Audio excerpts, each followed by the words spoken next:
Hi friends, YouTube पर आप सभी का स्वागत है। दोस्तों, मैं फिर से आप सभी के सामने BHDS 184 का सबसे महत्वपूर्ण इंपॉर्टेंट टॉपिक लेकर आया हूं।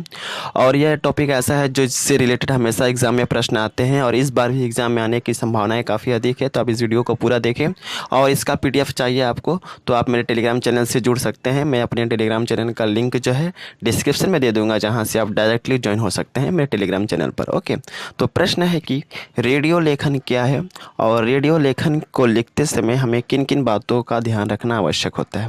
देखिए, रेडियो लेखन वह लेखन होता है जो रेडियो के लिए लिखा जाता है। यानी कि हम आजकल सुनते हैं ना, रेडियो पे भी प्रकार के समाचारों को सुनते हैं। तो उन समाचारों को सुनाने से पहले क्या होता है कि उन विभिन्न प्रकार की सूचनाओं को एकत्रित करना होता है, उसे लिखना पड़ता है। तो उस तरीके के लेखन को हम लोग बोलते हैं रेडियो लेखन। ओके, फिर से बोल दूँ, रेडियो लेखन वह लेखन होता है जो रेडियो के लिए लिखा जाता है। रेडियो समाचार के लिए हम लोग लिखते हैं, इस तरीके के लेखन को रेडियो लेखन कहते हैं। और दूसरा प्रश्न यह है कि रेडियो लेखन को लिखते समय हमें किन किन बातों का ध्यान रखना आवश्यक है। तो सबसे पहले ऐसे भी क्वेश्चन आ सकता है और दूसरा प्रश्न यह आ सकता है कि रेडियो लेखन की क्या क्या विशेषताएं होती हैं। ओके, तो रेडियो लेखन को लिखते समय हमें निम्नलिखित बातों को ध्यान रखना आवश्यक है। पहला है सरल भाषा। रेडियो लेखन में सबसे पहला बात यह होता है कि अगर रेडियो लेखन का कार्य कर रहे हैं तो जिस भाषा का प्रयोग करेंगे वह भाषा जो है सरल होना चाहिए, क्योंकि सरल भाषा होने से रेडियो के माध्यम से हम जो भी सूचनाएं दूसरों तक पहुंचा रहे हैं वह सभी को समझ में आए। दूसरा चीज़ है आम बोलचाल की भाषा।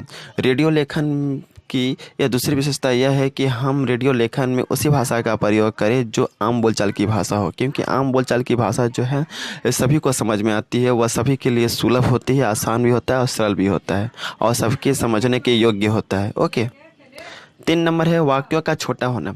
रेडियो लेखन को लिखते समय हमें इस बात का भी ध्यान रखना बहुत ही आवश्यक है कि हम ज़्यादा से बड़ा वाक्यों का ना लिखें, वाक्य जितना हो सके छोटा हम लिखें। ओके, 4th नंबर है वाक्यों को स्पष्ट करके बोलना।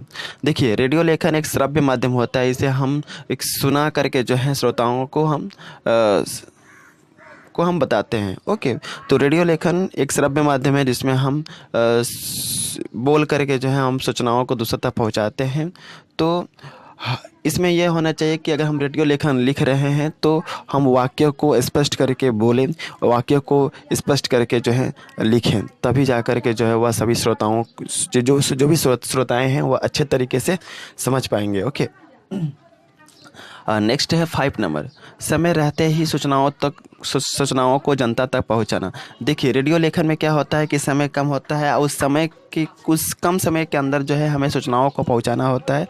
तो हमें कोशिश यह करना चाहिए कि जितना कम समय के अंदर जो है हम सूचनाओं को श्रोताओं तक पहुँचा सकें। नेक्स्ट पॉइंट है रेडियो एक श्रव्य माध्यम है, इसलिए इसे अच्छे तरह से बोलना चाहिए। मैंने पहले बता चुका हूँ कि रेडियो एक श्रव्य माध्यम है जिसमें समाचारों को हम सुनते हैं किसी संवाददाता के माध्यम से। ओके, तो रेडियो एक श्रव्य माध्यम है, इसलिए इसे अच्छे तरीके से बोलना चाहिए, क्योंकि हम रेडियो में अगर हम अच्छे तरीके से नहीं बोलेंगे और तो वह जो समाचार है वह श्रोताओं को अच्छे तरीके से समझ में नहीं आएगी। इसलिए कोशिश यह करना चाहिए कि हमें अच्छे तरीके से बोलना चाहिए। 7th नंबर है वाक्यों का घुमावदार ना होना। रेडियो लेखन की सबसे प्रमुख विशेषता यह है और इसे लिखते समय हमें इस बात का भी ध्यान रखना काफ़ी आवश्यक होता है कि हम जिन वाक्यों का भी प्रयोग करें वह वाक्य ज़्यादा घुमावदार ना हो, वह वाक्य जो है सीधा साधा हो, क्योंकि सीधा साधा वाक्य रहेगा तो आसानी से जो है समझ में सभी को आएगा। इसलिए वाक्यों को ज़्यादा घुमावदार करके ना लिखें। नेक्स्ट है सरल शब्दों का प्रयोग।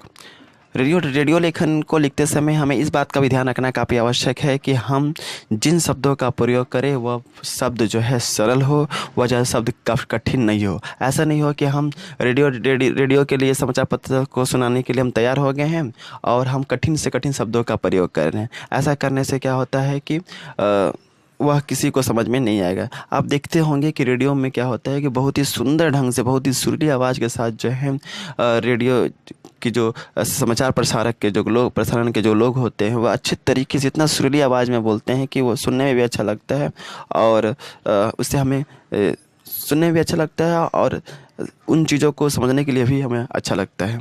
तो ये चीज़ रहा। ऊपर के मैंने जितने भी पॉइंट बताए हैं वह सभी जो हैं रेडियो लेखन को लिखते समय हमें इन बातों का ध्यान रखना आवश्यक है, परीक्षा में आता है। और रेडियो लेखन क्या है, इसके बाद जो है इसके बाद एक दूसरा प्रश्न है कि शिक्षा के क्षेत्र में रेडियो की क्या भूमिका होती है। ओके, तो यह प्रश्न बहुत बार एग्जाम में आ चुका है और इस बार भी एग्जाम में आने की संभावनाएं काफ़ी अधिक है। तो देखिए, सबसे पहले लिखना है कि शिक्षा के क्षेत्र में रेडियो की भूमिका निम्नलिखित होती है, जिसका आकलन हम निम्नलिखित संदर्भों में कर सकते हैं। 1 नंबर पॉइंट में लिखना है कि दूरस्थ शिक्षा का एक माध्यम है। रेडियो जो होता है वह एक दूरस्थ शिक्षा का माध्यम है। हम रेडियो के द्वारा समाचार को हम प्रसारित करते हैं और उन समाचारों को हम देश के विभिन्न भागों में देश के कोने कोने तक पहुंचाते हैं और जिसके फलस्वरूप जो है लोग शिक्षित होते हैं, छात्र शिक्षित होते हैं। तो यह दूरस्थ शिक्षा का एक माध्यम है। 2 नंबर है देश के विभिन्न भागों में छात्रों को शिक्षा का प्रदान करना। जैसा कि मैंने बताया कि रेडियो जो है एक दूरस्थ शिक्षा का माध्यम है। इसके चलते क्या होता है कि जब रेडियो पर समाचार खबरों का प्रसारण होता है तो उन समाचारों से जो है देश के विभिन्न भागों में जहाँ पे बच्चे जो हैं शिक्षा को ग्रहण नहीं कर पाते हैं, अगर वहाँ पर रेडियो उपलब्ध है तो वे जो हैं आसानी से जो है शिक्षा को ग्रहण कर पाएंगे। यहाँ तक कि अभी तो सभी के मोबाइल में जो है रेडियो होता है। तो जिन जगहों पे ये मान लीजिए नेट नहीं है मोबाइल में, तो हम रेडियो के माध्यम से समाचार पत्र को सुन लेते हैं। इस प्रकार रेडियो जो है वह शिक्षा के क्षेत्र में काफ़ी आगे बढ़ गया है। 3 नंबर है सस्ता और आसान माध्यम होने के कारण शिक्षा में बढ़ावा देना। चूँकि रेडियो जो है वह एक सस्ता और आसान माध्यम है। ओके, रेडियो जो होता है वह सस्ता और आसान माध्यम है, इसलिए यह शिक्षा में काफ़ी बढ़ोतरी प्रदान करता है। और चूँकि जैसे कि मैंने पहले बताया कि रेडियो जो है आज सभी लोगों के हाथों में है, सभी लोगों के हाथों में मोबाइल है। मोबाइल में FM है जहाँ से हम रेडियो के प्रसारण को सुन सकते हैं।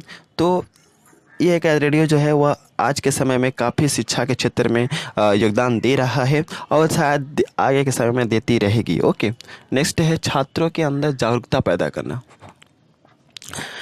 रेडियो का शिक्षा के क्षेत्र में सबसे प्रमुख भूमिका यह भी है कि यह छात्रों के अंदर जागरूकता पैदा करता है। ओके, रेडियो के द्वारा जब भी हम समाचार खबरों को सुनाते हैं, समाचार खबरों को सुनाते हैं तो उससे क्या होता है कि छात्रों के अंदर जागरूकता पैदा होती है। वह नए नए चीज़ों को सीखते हैं, नए नए देश विदेश की घटनाओं को समझते हैं। उनके अंदर एक जागरूक भावना जो है जागृत होती है। तो इस प्रकार छात्रों के अंदर जागरूकता पैदा करने में भी रेडियो की एक भूमिका होती है। नेक्स्ट है देश विदेश की खबरों से छात्रों को वाकिफ कराना।